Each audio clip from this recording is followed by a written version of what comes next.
G'day and welcome to Dog Talk. I'm Nick Hovey. And I'm Laura McKillop. We'd like to start by thanking Enduro for their ongoing support in bringing you our live Q&A. Tonight we're fortunate enough to be speaking with Nat Grimmer from Hooked on Hounds and Hooked on Working Dogs. Nat will be Hey, picking guys. who she thinks is the best question of the night. Well, actually, have we got any questions that have come through? There's one or two, yeah. So Nat will pick the best of those two, and they'll win a bag of Enduro Plus high energy food for working dogs with real kangaroo meat. Hey Nat, how are you going? Hey guys, how are you going? Good, thank you. Yeah, it's an honor to be on. To be quite honest, it's been a while. I've only been behind the scenes watching, so it's quite weird to sit in the spot for a difference. So yeah, it's cool. Thank you for having me on. No, thanks for coming on. Thanks for coming on. I'm really excited to share your story, and it's pretty interesting. 21-year-old German backpacker. Hang on. Let Nat tell the story. Yeah, I'm opening it up. So all those years ago. So can we start with that? How'd you come over to Australia?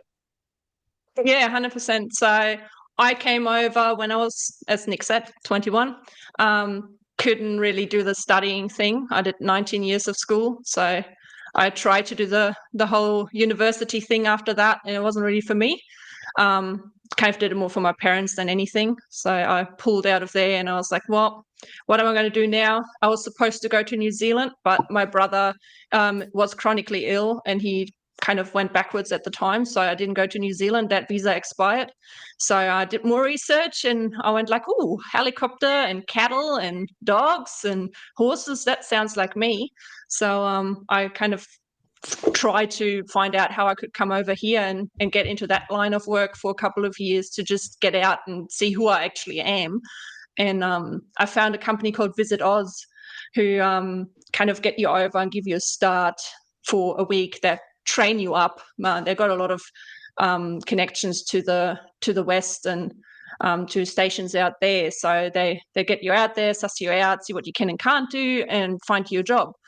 So I went through them, came over here on my own with a backpack, and I landed in central Queensland in the end. After 2 weeks on the station, I got a lot of horse jobs offered to me, which I wasn't really keen on. So I finally got the helicopter mustering and the 76,000 acres. So I was like, yep, that's me. And first phone call with the manager was, there won't be any phone reception. I was like, yeah, I'm up for it. So when can I start? So I flew up to Townsville the day after that, something like that. And took a Greyhound bus out to Torrens Creek and south from there. So a big adventure. Definitely. Massive. And you've been here ever since, I believe? Yes, I haven't gone back.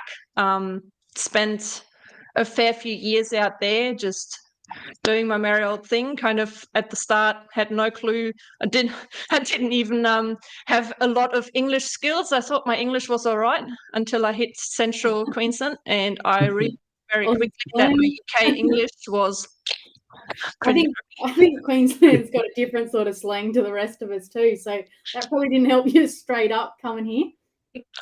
No, and the people out there, I think the helicopter pilot, he used more curse words than normal words. So it was one of those. I learned to swear like a pirate pretty quick. But yeah, one big memorable moment was the manager asked me to go and grab the hose, and hose in German means pants. And I asked him what a hose is, and he just dragged me across the place. And he was like, "This is a hose."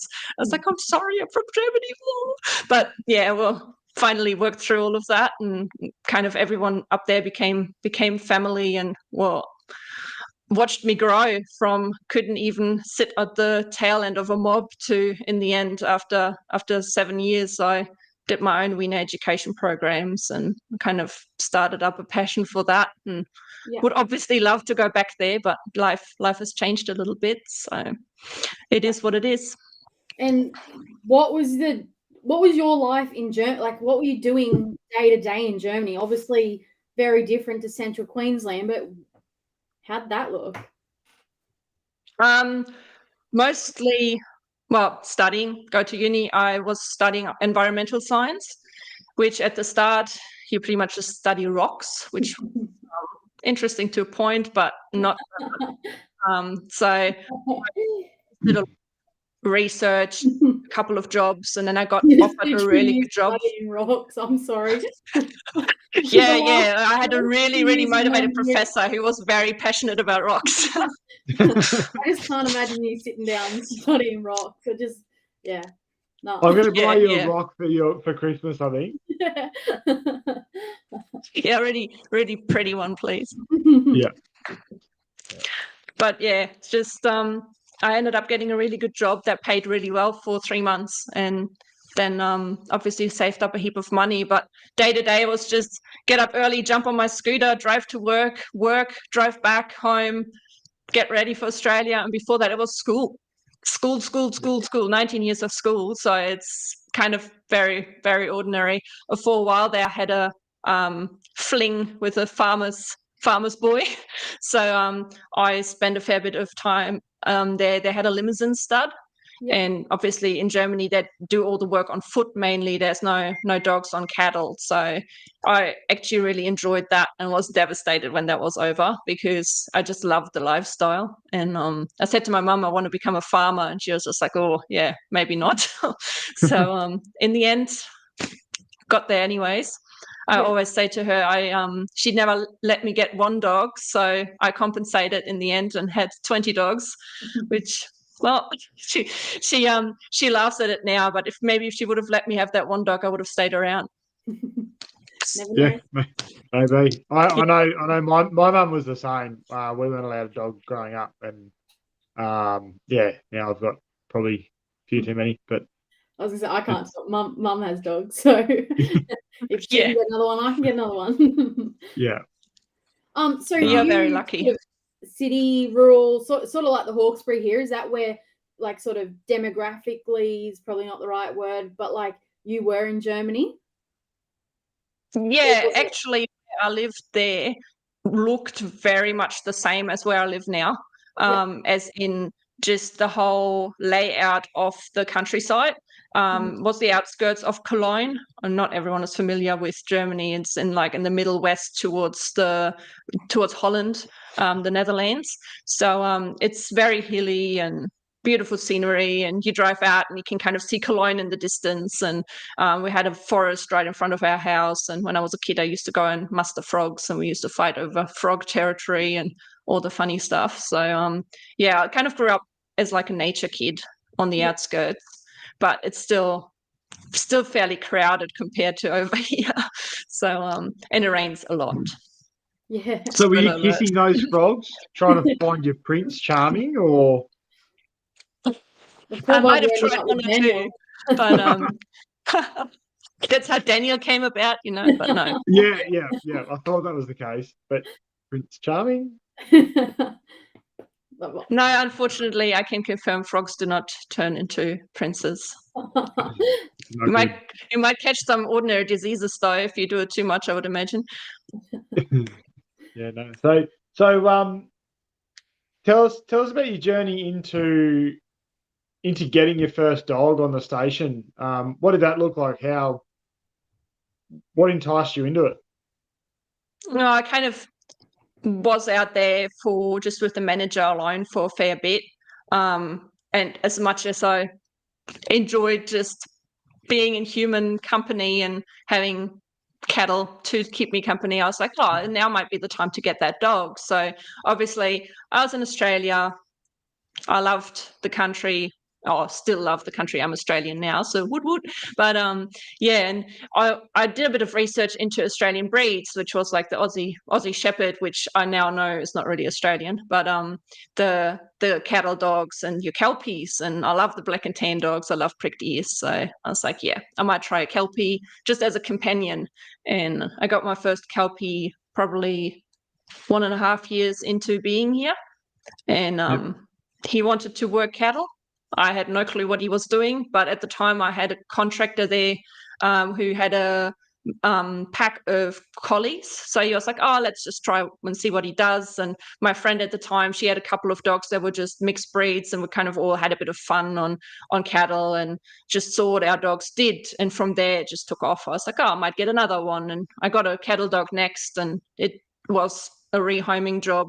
It didn't quite work out. And I went through so many dogs after that, just picking and choosing and rehoming and finding out what is good and what is not. And one person that helped me a lot with that was Jan from Kamala Kelpies. I got in contact with her quite early because I found her website, and she's got so much information on her website, and she's just got so much knowledge about everything. So I was writing emails with her backwards and forwards and just exchanging, like sucking up all the knowledge, being like, help. And she set me up with a bunch of really nice dogs, what I thought at the time, really nice dogs for what I needed. And then I started fine tuning from there. My first dog is actually Kamala Click, like my first proper purebred dog, and I still have her here. She's an absolute gem. And she actually, Daniel stated a few times that he would have loved to breed a litter out of her, but I recently desexed her because she's just getting a bit old now, so it's time to give her a rest. But yeah, she is a beautiful dog. And then from there went into the Karawara and kind of the lines that work out really well for cattle, which is normally that up there, that Kamala, Karawara, Rihanna, which just works and you don't have to tell it much. It just does the job. Very different to down here. No, there's a heap of a story there of like, how did you, like that first one, not the one of, not Click, but like your first one before that, where did that come about? How did you find that one? On Facebook. The good old days when you could still advertise dogs on Facebook. So I just researched a bit on all the pages and groups, and it came up. And at the time, I was on $350 a week, so I didn't have a lot of money. So I had maybe $600 in my bank account, and the pup was $200, and I still had to drive to Blackwater, which is past Emerald, to get it, which is about seven hours one way from where I was at the time. So I kind of calculated fuel and everything in, and that was about what I could afford. So I grabbed him, and he's still alive. He's still living up north. He's living a high life. He's got 3 legs now because I dropped him as a puppy and he broke a leg, and the vet stuffed it up a bit, and in the end couldn't revive the leg. But he's a mix of go-getter, Kamala, black dog. So there's a bit of Karawara in there. Yeah. He's a mix of everything. You wouldn't know where all his workability is coming from.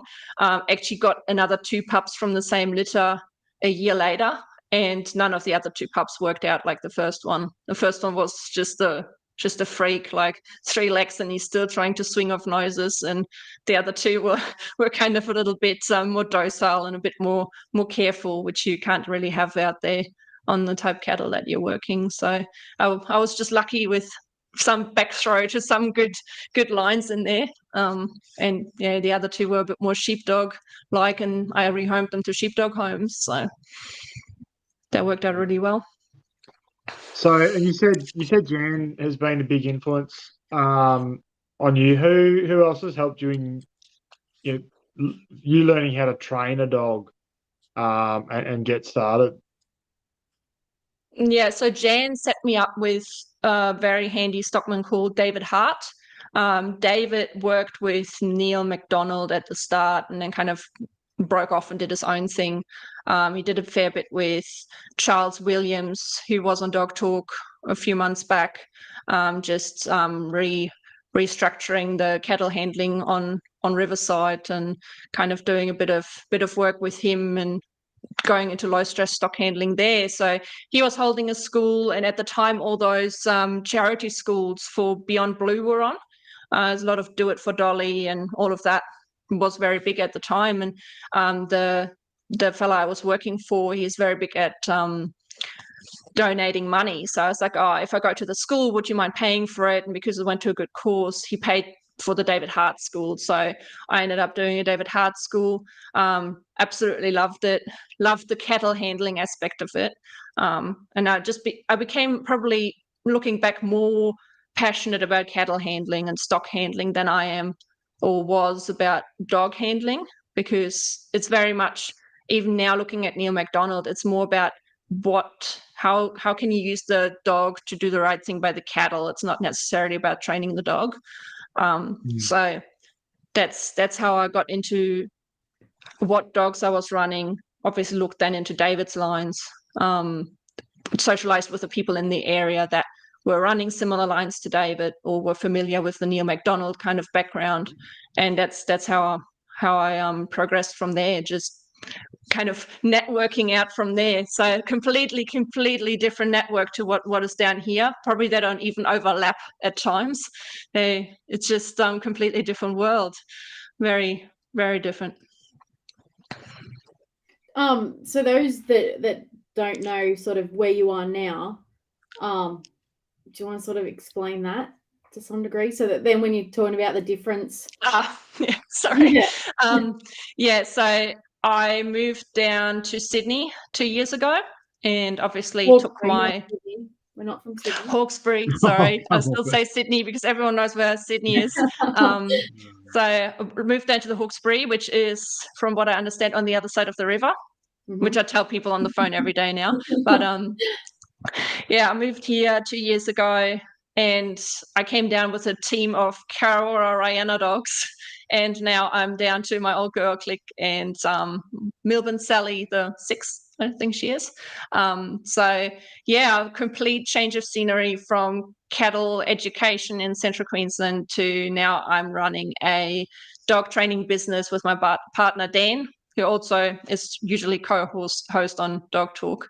Kind of refused to interview me because he probably would try and tell my story for me. So he said he can't do it. But moved in with Dan, run a business with him. We educate people that have herding breeds in town on how to give them an outlet. Some people want to get into trialing, which is kind of Dan's thing because Dan is fairly good at trialing. So he takes that over. I do all the phone calls and obviously asking people how they're going and all the follow-up and a bit of training on the side. These days I'm banned more to the office than anything, unfortunately. But so I run that. And then on the side, I've got a little girl now that I do a little bit of sheep trialing with, yard trialing. We tried 3 sheep trialing, which we horribly failed at because I forgot to put whistle commands on her and she kind of couldn't hear me against the wind and ran a complete on me. But so as you can imagine, it's very, very different. Sheep, cattle, still prefer the cattle. I think sheep are pretty dumb. Still frustrate me every single day working with them here. I go like, cattle wouldn't do that. Dan could tell you the 5 million rants about that. But so that's the difference there.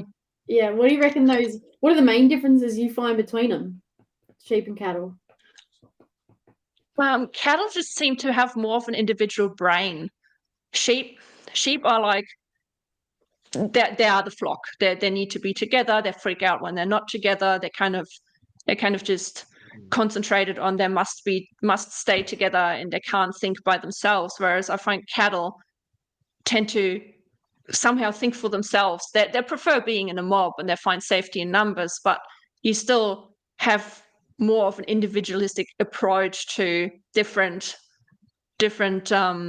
stimuli. Like one might head out of a mob and decide she wants to go for a runner just because she likes that shady tree all the way up over there, or that's where she usually camps, or she wants to run back to the water. But it doesn't mean that the others will follow. Whereas with sheep, you kind of find that if one wants to run and there's another 50 that want to follow, and you kind of it's a whole different dynamic. So for example, I had 3 potty lambs. I went and I started to wean them. I showed them the water every morning. I walked them to the water. I fed them at the water so they know where the water is. And the one that actually showed me that she knew where the water was is the one that walked away from the water and decided to perish herself 50 meters away from the water, not drinking for a day because I was not there to show her the water again. Cattle, I had potty calves, obviously. They keep on walking until they find water. It's just someone else might prove me wrong. Someone else might tell me a different story, but that's just my personal opinion. I just think cattle are that little bit smarter and assess things a bit more. Yeah, look, I will agree with that. I'm not going to go into it on my side of things, but because it's your thing. But yeah, I definitely agree with that. Cattle are smarter. We'll have to have that talk off camera one day. Happy to. Yes, So how many people would you see in your business daily? How many people, dogs? What does it look like? Probably we get obviously a stack of inquiries. I talk to a stack of people on the phone every day. If it's just a checkup on how the dog is going, or someone going like, oh, we kept the training up and we're troubleshooting, and what have you not kept up? What have you kept up? Where are you going wrong? But then obviously we get probably a session or two a day of behavioral obedience, and then on a different day we might get 6 herding sessions depending on how we structure the days. We have to be really careful with our sheep because we can't run them every single day. We have to do the right thing by them as well, because unfortunately the weather changes twice and they don't get the same amount of hay they got the day before, and they all go backwards on us, so we can't really risk that. So we're really big on, we only have a couple of days we do herding training, and then the other days we kind of do obedience and behavioral training and get people through that don't require that outlet on sheep. So probably be seeing about up to 20 people a week, and then we've got boarding and training facilities here as well. So we've got 12 board and train kennels for all the aggressive cases, which are the fun cases, which is the collies and kelpies in town that haven't had the right exposure as puppies, and they come here and they kind of get a bit nippy and don't really like to play the game, and we try and help where we can and formulate plans with the owners of how to manage all that. So they come for handovers and so on and so on and so on.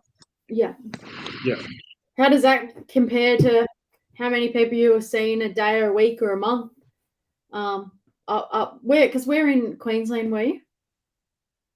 Torrens Creek, which is about it'll be, depending on how you drive, if you're a mad driver, it'll probably be 2 hours from Townsville, but I would say safely 3 hours from Townsville, and then another hour south from there, so which is Tyree Station.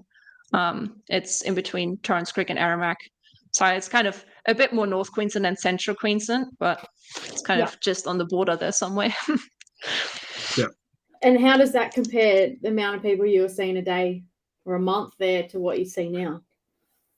Yeah, big difference. So I obviously had only either the mustering crew out there, or just the manager and I. When it's wet season is the best season, you kind of just hang out, enjoy the rain, and then maybe do some grading or drive some machinery, do some cleanup work, look after the cattle, and then mustering time you might have 15 people there at most if there's shed building going on or something like that. But yeah, obviously I was never on the phone. I came down here and I actually realized, because I was in my own head so much up there, that my ability to speak freely on the phone or even just to people was not quite up to scratch. Like, I could think about all this in English, but even just having a full conversation and not acting like I was completely dumb. It was quite hard. I'd sit there and I would be just freezing up. I was like, I want to say all these things, but what came out of my mouth was not the same thing. So it was a very big jump from not talking to many people to talking to so many people every single day and interacting with them, and then having all the different characters come through and dealing with customers that aren't happy, and you have to be polite and be the bigger person. So always right. very, very challenging. And I'll say, I first met you nearly 2 years ago at Carcore, and you were very quiet and reserved and sort of compared to Queensland. But I mean, it was cold. Yeah, but it was the worst. The Nat we know now. It was the worst. Yeah, but the Nat we know now is just so vibrant, bubbly, and you've really come out of your shell. I try obviously in the to. last, yeah. Which is great. It's such a pat on the back for you. No, thank you. Yeah, it's nearly like I loved it up there. I'd go back up there in a heartbeat if Dan wasn't tied down here with kids and everything. And obviously he wants to watch them grow up, which is fair enough. And I was the person that could move. If I could drag him out of here, if the kids weren't involved, or God forbid the kid's mum wasn't involved, we could drag them up there as well. That'd be amazing, because it's just such a beautiful lifestyle. Compared to all the hustle and bustle of town, like it just teaches you so much and it's so grounding. But I'm also grateful that I came down here, because I kind of discovered myself again, and kind of you can grow closer to town. You can grow more than you can in the middle of nowhere. It's kind of hard because you get all the peace and quiet and zen time, and it's kind of like a meditation. You sit behind cattle for 2 hours and you just stare at butts, and you have to just worry about keeping them going, or you're on the wing and you just have to worry about who pops their head up and who might go for a runner, and then you put them back in. But you're just in your own head. You don't have to interact with anyone. You've got so much time to think and be grounded within who you are. And then you come here and it's just growth, go.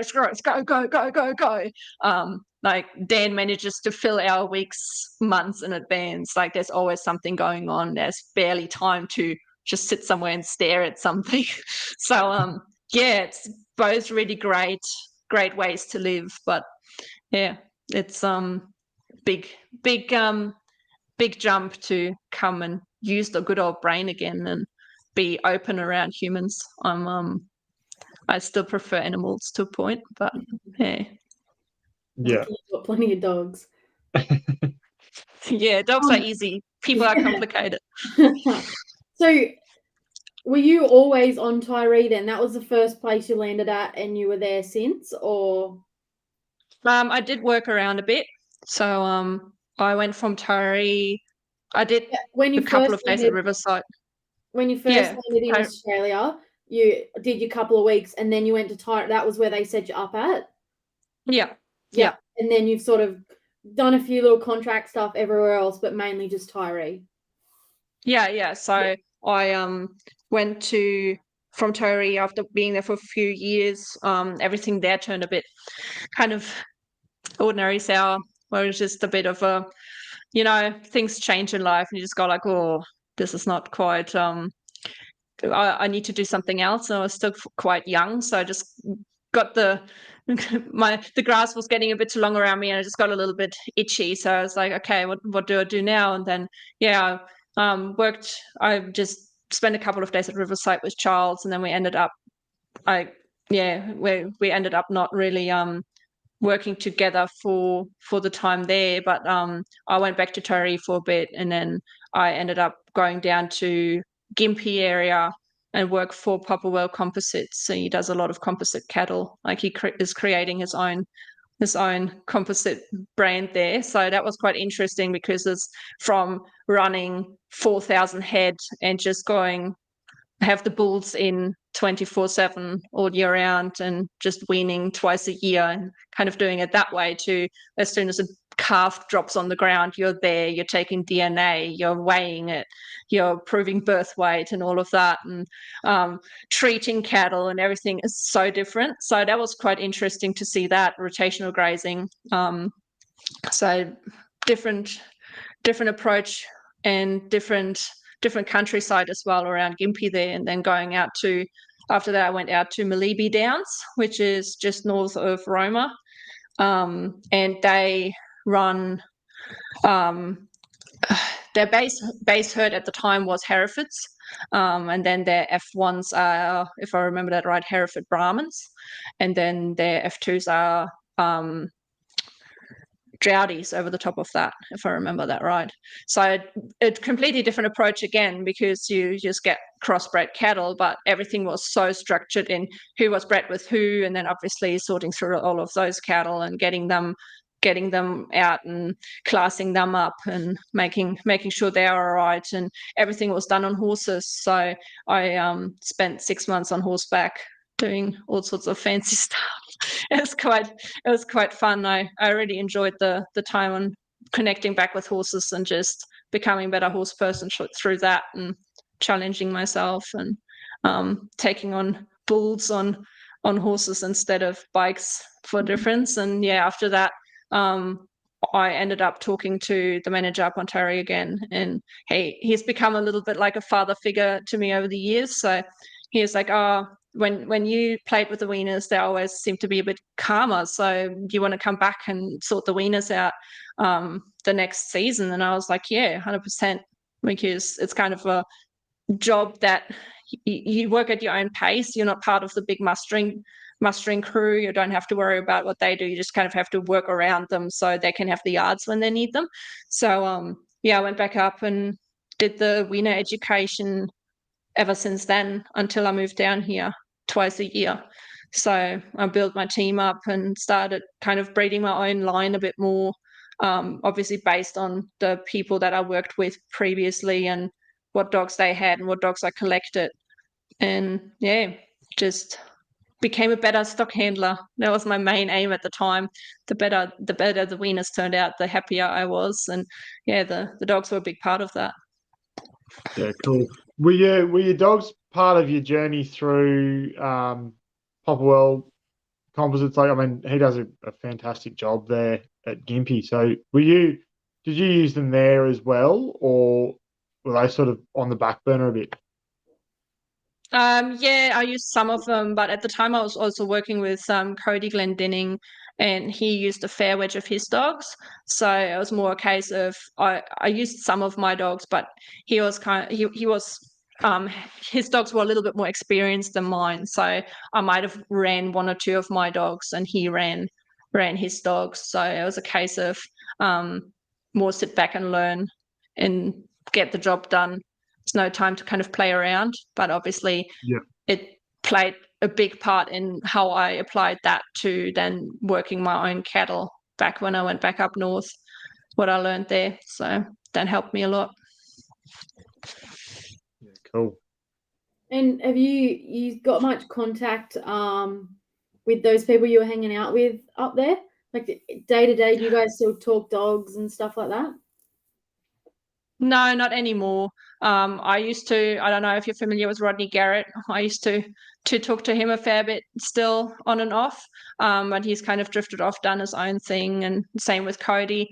I think last time I talked to Cody was about 2.5 years ago, just checking up on how he was going, what he was doing. And yeah, he's obviously working around him with the dogs has been a big influence on me because he is a great stockman and he's a great dog handler. Like he's kind of had his own journey and in how he has worked and where he has worked and what he's done there, and kind of worked along a lot of the really old style people. So it was really interesting to just have that influence in there and see what he has picked up and how he approaches things, and yeah, then kind of make your own way up from there. So no, I don't really talk to anyone out of that time anymore. I don't have the time. That's plain it, right? I don't even get time to talk to my best friend or the Tyree manager a lot. So it's just a case of I'm talking to people about their pet dogs now all day, every day, and then I sleep. So yeah, not much time to catch up with anyone. Yeah. So how about what method did you use when you were doing your weaner education? And you've collaborated from obviously a few different people, but how would you go about it from day 1 to day 7 or further on? I shifted around a fair bit from when I started, but towards the end, what I did a fair bit, what my general routine was like. Day 1, the Tyree cattle, which I should probably say first, the Tyree cattle are all just helicopter mustered. So the weaner education has been going on and off for 20 years, but it's always been different educators, different programs, this and that. So although the heifers might grow into cows and might have had education for 2 months at the start of their life, then they just get turned out and helicoptered in for the rest of their lives. So they're quite agile and quite fast and are very used to running as soon as they're getting pressured. So the weaners pick that up from mum. So you get weaners that are terrified. you step in the yards with them and they run and they jump into rails and they jump into gates and they just don't want to be there. So on my first day, what I usually did was I'd put them in the big receiving yard. So say on one day I might get 200 fresh weaners, and I would circle them through group by group. I wouldn't wait until I had them all. I would do work with the freshies every day, so I could stack them up and then obviously circle them through the program that way, so I don't just sit there for weeks on end until they're all accumulated. Then I have like 1,000 weaners run at me. So I put all those weaners in the big receiving yard, which isn't that big if you think about it, but might have been like 50 meters by 20 meters. And they run without any person being there.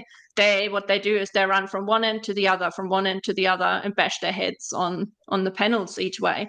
So I just walk in there and I just stand there and I just start walking up and down on one end and say, okay, I claim this end, don't run here. And then I do that once they settle it.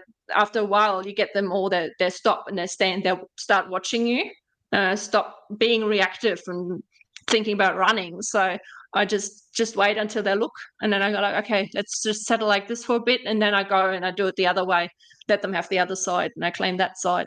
And that's pretty much my first interaction with them on day one. I used to be very big on give them a stint on something and then put them away and get another group out. So you get them in, then you might take them and put them on some fresh hay after that and go like, okay, we just had this interaction. I told you that you don't have to worry about me. Just move off me. Let's put you in the yard and you can have a big feed. And then the second day I would do the same thing, but with dogs. Stand there, hold the line. They would come. They're very curious, so they come and try and sniff your dogs out. The dogs give them a good crack on the nose if they kind of push the line too far, or try and back them up. But usually those cattle need a bit of a nip, and they buck and fart back into the mob. And then from there I start day after day just shaping the mob, as in getting them to understand. After they understand moving off the dog, moving off me, getting them to understand that moving off the dog, following me, and then obviously not hugging rails, coming in the middle of the yard. And I break them down into smaller groups for that. So they have groups of 20 and break them down, hold them in a corner for a bit, see if any of them don't like the pressure, kind of desensitize them to that pressure a bit, because the ones that absolutely nuts will bust out and have a bit of a run and get a bit of pressure put on them for running out of the mob, and they usually only do it once or twice and they don't come back out again. And then once they are used to being in a mob and being quite settled and preferring the mob over running wild and running amok and kind of seeing me as their leader, then I take them for a walk on foot. And then I start introducing a quad, I start introducing a horse, and start introducing other scary things that they might not like to look at. But in the end, I used to have weaners that I used to love it. I could walk 1,500 weaners up the fence with just myself and my dogs, which was good. I would go and take them for big walks up the laneway and then through the middle of a paddock and put them back onto water every morning and then muster them back in the afternoon. And then after about 4 months of mustering, you've got a mob of 1,500 or more, and they're all quite used to being brought onto water, picked up, walked into the yards, and you just made it all a positive experience. But I think I was just really blessed because there's there's just a case of mustering us on for 2 months. We start this date, the weaners need to go on a truck on this date. What you do in this time frame is completely up to you. The weaners just need to turn out decent. It's not the case of here's 2,000 weaners, you've got 10 days, make something out of them. So I could just circle through them and try and do the right thing by every single one. So that was quite good. Yeah, that's cool. And were you using dogs in this situation, or? Yeah. So obviously introduce the dogs on usually about day 2, and then yeah. I worked with a very handy stockman called Craig Eastel, and what he told me was, if you can't educate your weaners to be calm without a dog, then you shouldn't educate weaners at all. And I took that to heart a fair bit. So I used the dogs a bit just for the bigger things, because I was lacking bodies, so I needed the dogs. But everything at the start, I was kind of making a point of, I wanted them to work me out first before they worry about a dog, and then obviously introduce the dog for moving pressure off. So I wouldn't work the dog in the tighter parts of the yards for race work and all of that. I use it usually just to yard up the big yard, and that's it. After that, they get locked up, or they get told to go back on the quad and wait. And then just for paddock work, big walks, small walks, muster the paddocks at the end of the day, obviously. The horse paddock I use there for weaner tailing and weaner educating a fair bit. There's about 200, 300 acres, I would say.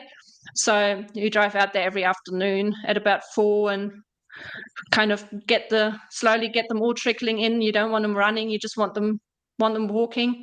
If they run, you have to send the dog to the front and do it all again.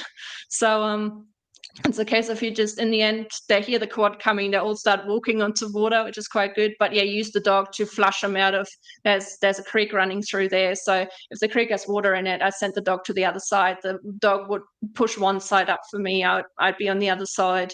Or if there's something in a bush, I'd send the dog and get the dog to bring it out for me. Or there's a road going through the middle of the paddock. If there was cattle way up, I just sent the dog out, get the dog to bring the cattle in, and I just keep on poking on the path. So I used them a lot like that. There was not a lot of finesse or anything like that. I thought it was quite fancy at the time, but compared to what people do down here, it's nothing. Like people backing their dogs up and left, right, center, do a backflip. I couldn't do that.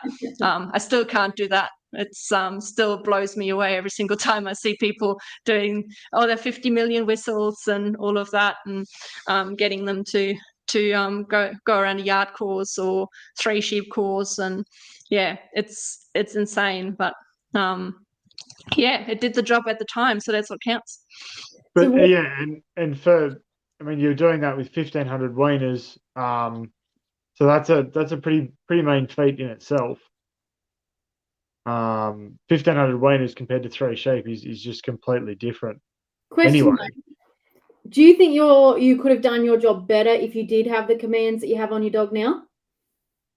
Some of them, yes, but I don't think the dogs I was running at the time were capable of having commands to that point at the distance I was working them at, because if you have dogs on the other side of 1,500 head, they can't hear you, you can't see them half of the time. You just have to trust that they know their job.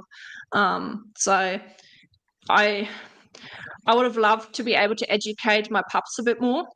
But yeah.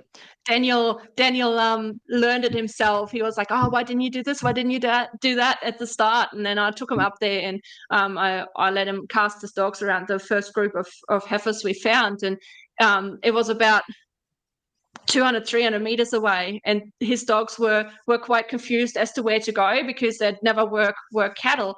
And he started walking towards the cattle to try and help them, and the cattle kept running away. And I was like, you can't walk towards them because cattle are more worried about you than they're worried about the dogs. And in the end, he kind of realized that what I was dealing with at the time, it's just you have to kind of sit back and just let them do what they're doing and hope to a point that you can stop them to a point, but you can't run up there and explain to them what to do because the cattle will keep running, your dogs will keep going to the head trying to stop them, and you won't get anywhere. So I wish I had a bit of a better setup, as in like maybe a little mob of sheep or something like that to train dogs better, and then obviously the people around me to teach me how to do all these things I know now. That would have been really cool because I would have probably applied a lot more of that at the time. So yeah.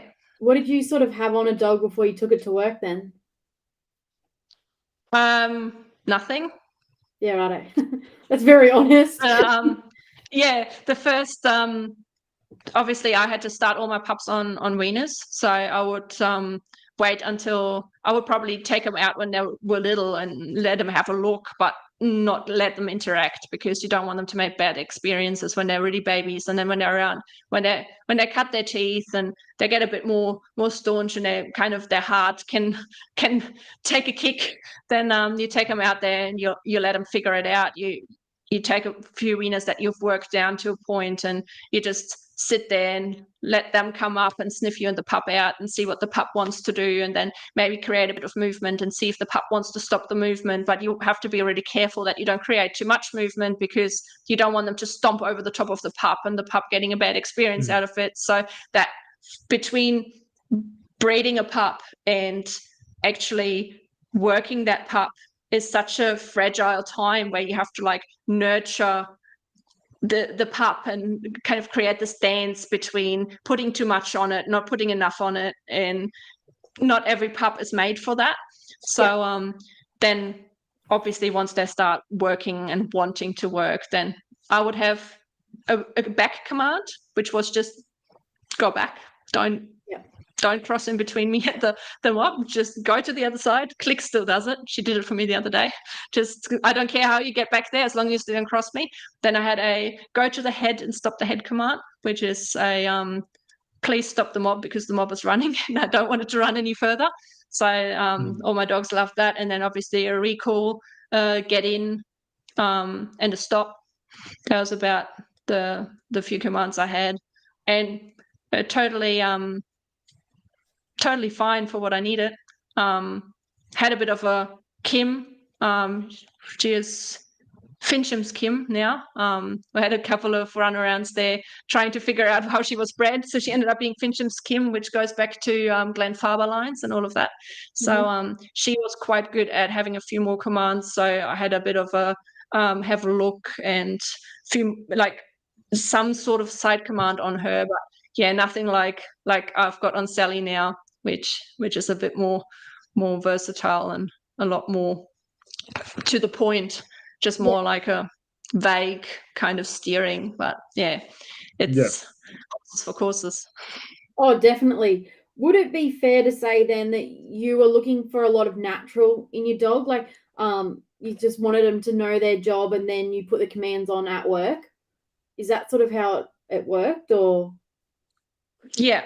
So there was a few things that I probably went through a few dogs that I rehomed just for the sake of they didn't show me the natural setup that I needed, which is go to the head cleanly.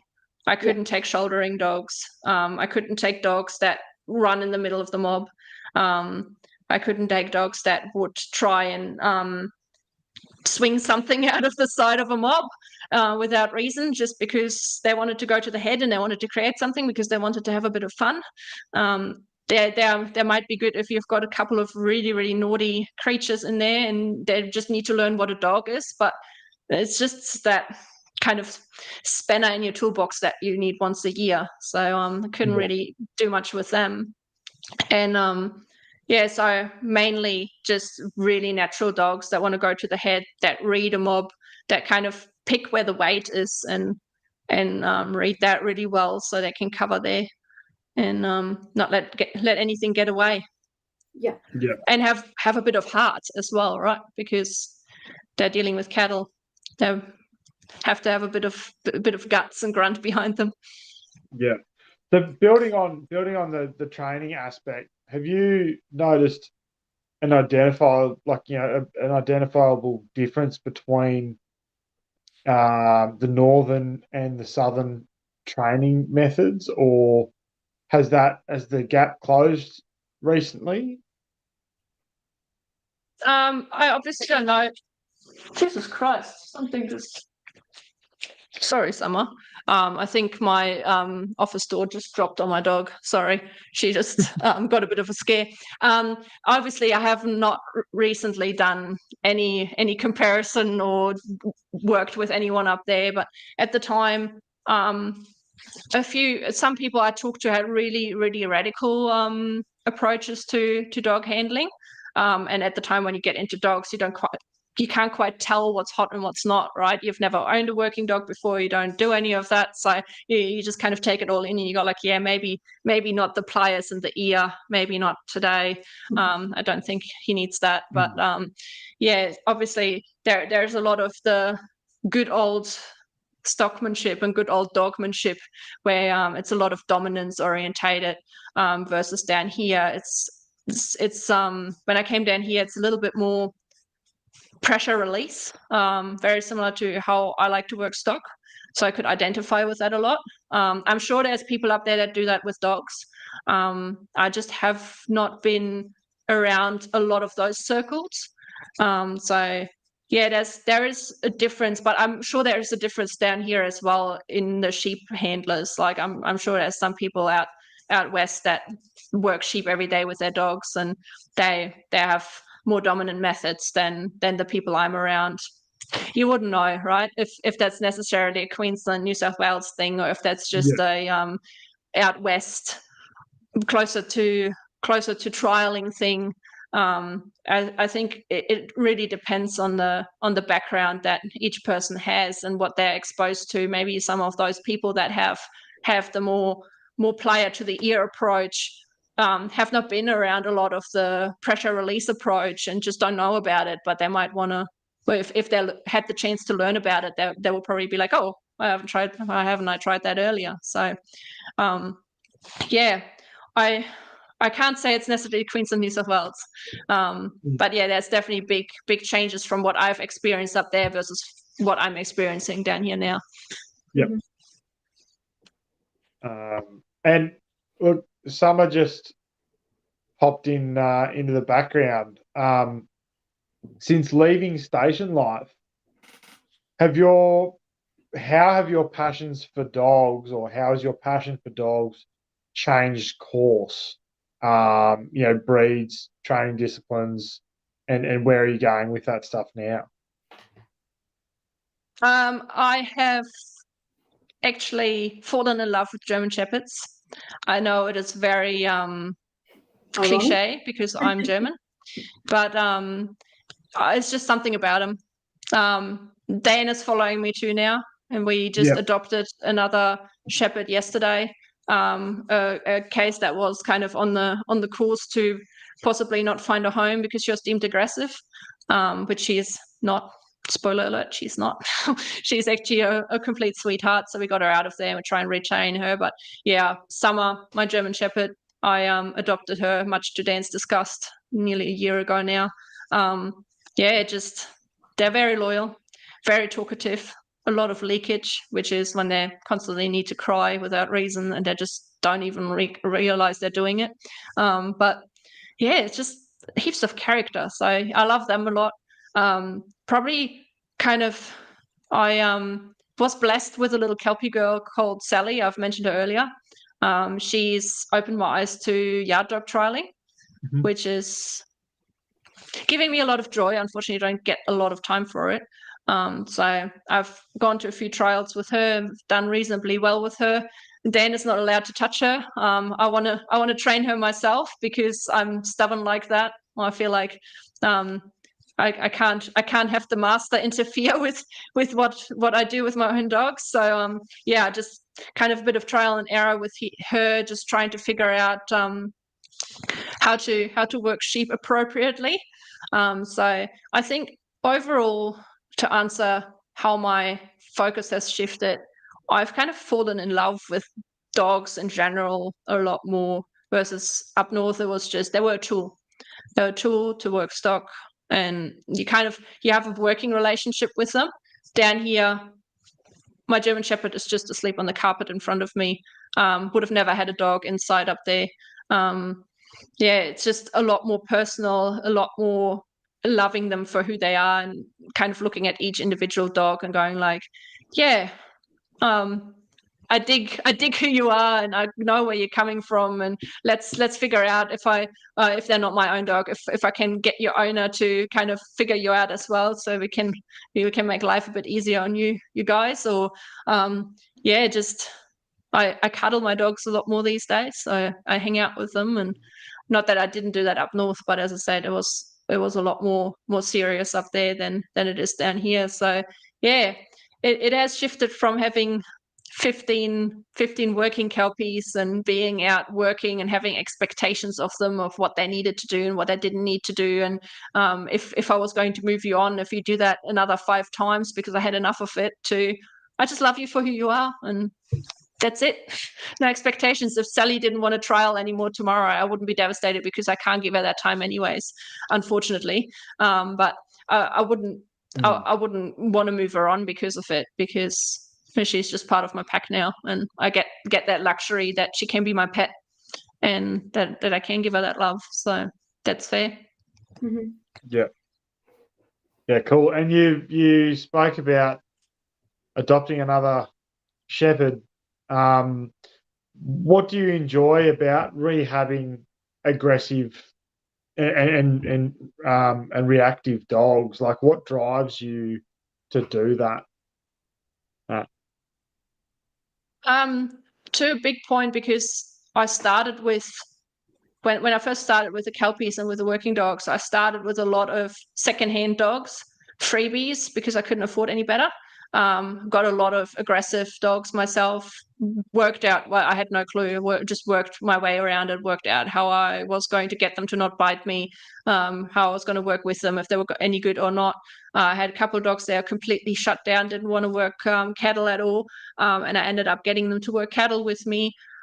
Maybe not to the degree my other dogs were working cattle, but I always found that very rewarding. And then coming down here and seeing herding breeds in town, and or even just normal breeds in town, and their downfall is that they've got this little voice in their head that's been bred into them for generations, telling them that they need to be attracted to movement. They need to make movement stop. Movement is exciting. Movement gives them all these hormone releases in their body. They love movement, and they are attached to handlers that either haven't done the research and don't know, or don't know how to have done the research and don't know how to help them. And then it just spirals downhill from there, and you get a dog that's at the end of the lead, absolutely off its head at cars, bikes, other dogs, birds, whatever. We see some. We had a case a few months ago. They were chasing ceiling fans, which I thought was quite interesting. But yeah, so that's the herding breeds, and then obviously the shepherds. I find them really misunderstood because they're just talkative dogs. They're bred to protect. They're bred to be all these things, and then people look at them and go like, "Oh, you're a beautiful dog. I'm going to buy you. I want you as my lawn ornament," and they don't do the research on what they're bred to do, and same thing, it all spirals down hills, and that you can pretty much apply that to any dog breed, and a lot of that results in aggression or worse if it's not looked at proper. And I just think helping those dogs and helping the owners to understand why the dog is like that is it's just really rewarding. Yeah, cool. Love it. No, it's very different, but I really don't mind it. When I was 13, actually, a dog trainer was on my list of things that I wanted to be. So dog trainer, cowgirl, dolphin trainer. So I've done 2 of the 3. So I don't know if I'll get to the dolphins, but pardon? I said you'll be off to SeaWorld next. Yeah, maybe. You never know. It's all just conditioning with food, I think, with the dolphins, but I could be wrong. But it's not so different to dog training after all. I can't comment. Wouldn't know. Wouldn't know.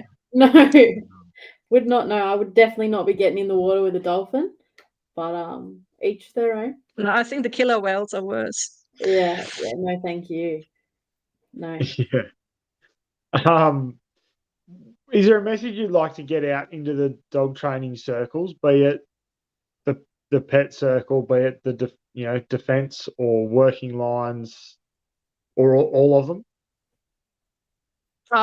Probably all of them, because one thing that is really noticeable across the board between herding and all working dog, pet dog trainers, everything dog related is as soon as you are passionate about it, it gets nasty. And I think everyone has got their truth, and that's fair, but I think we all need to be more polite and to keep our ego out of it a bit more, because there's something to learn from everyone.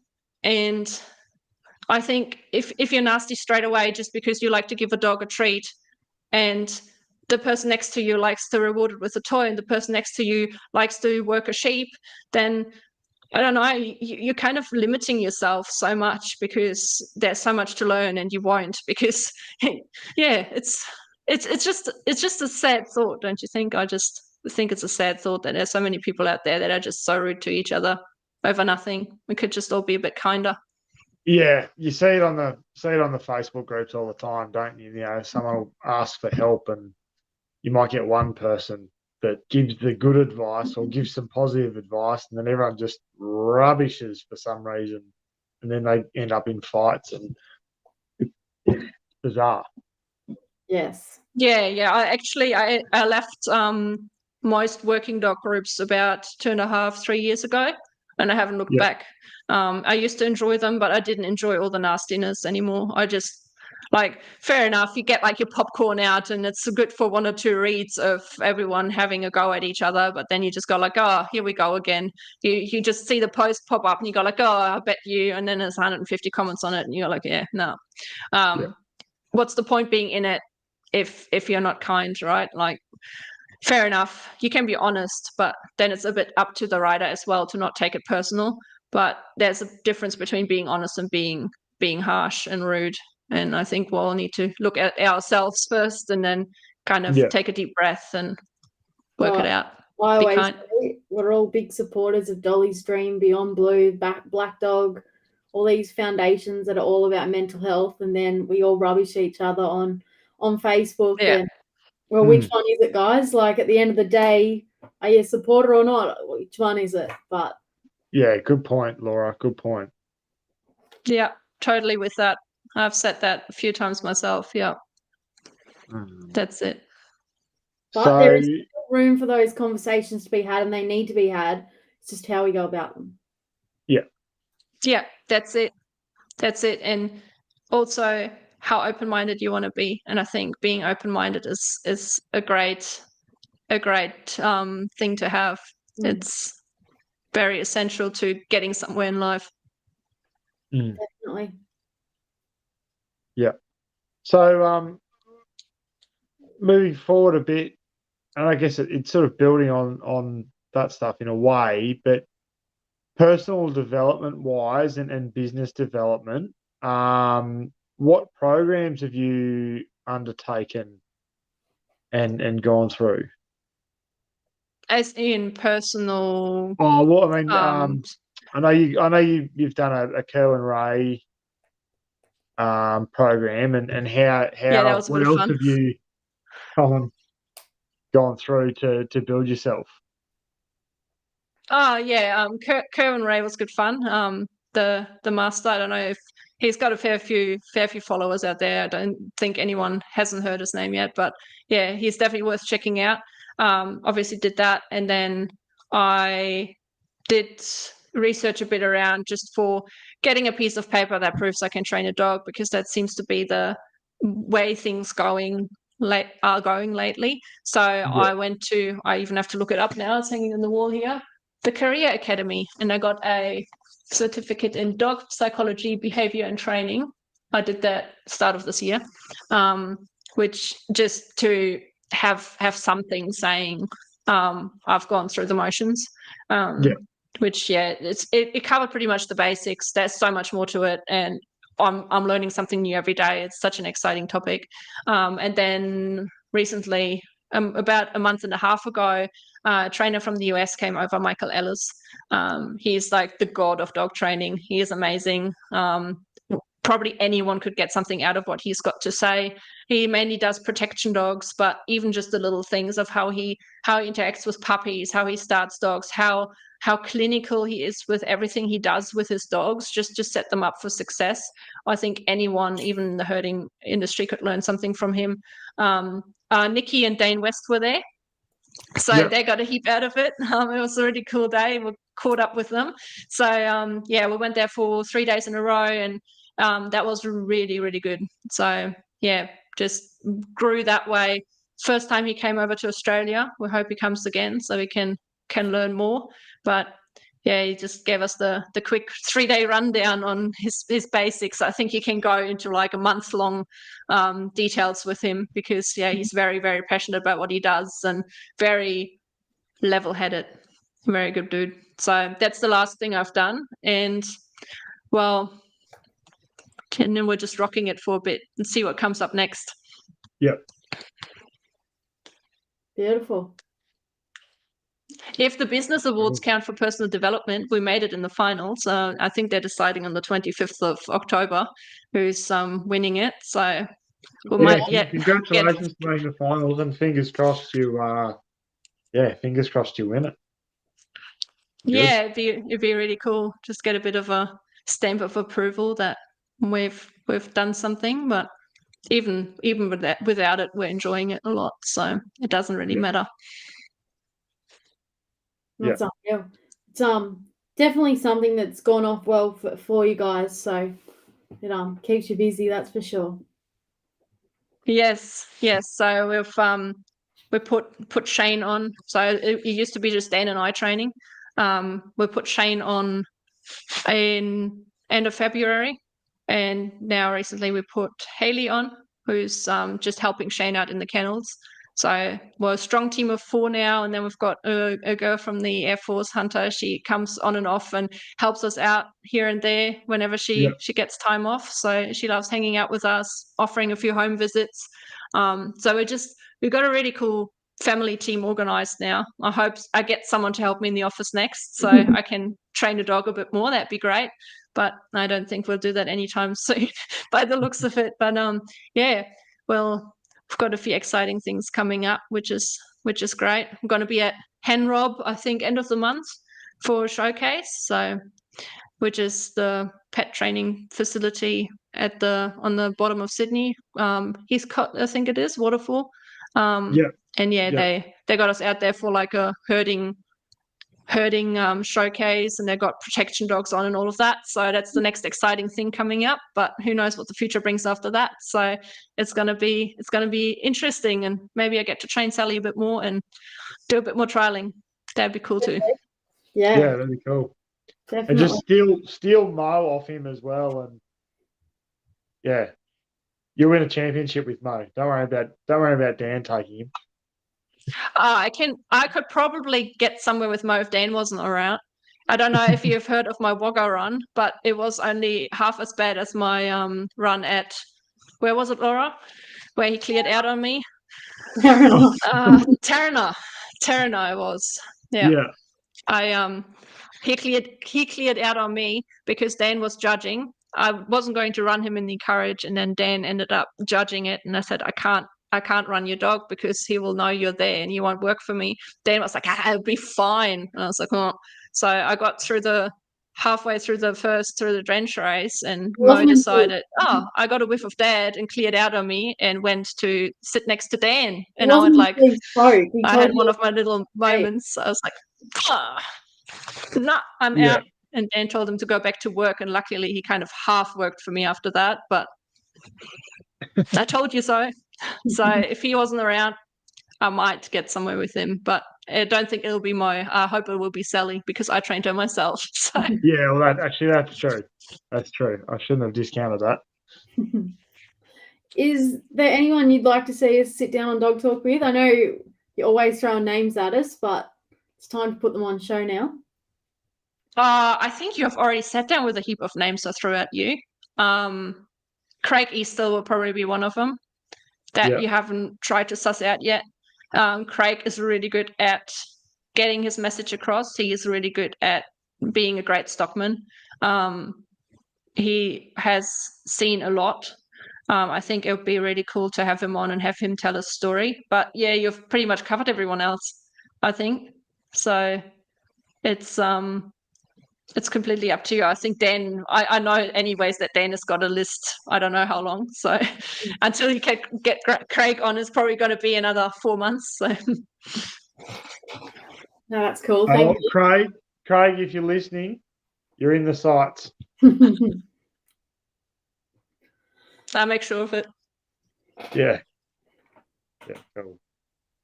I think Josh Abel, who you had on in the first year, I think, yeah, I was I put him up, and Charles, I was definitely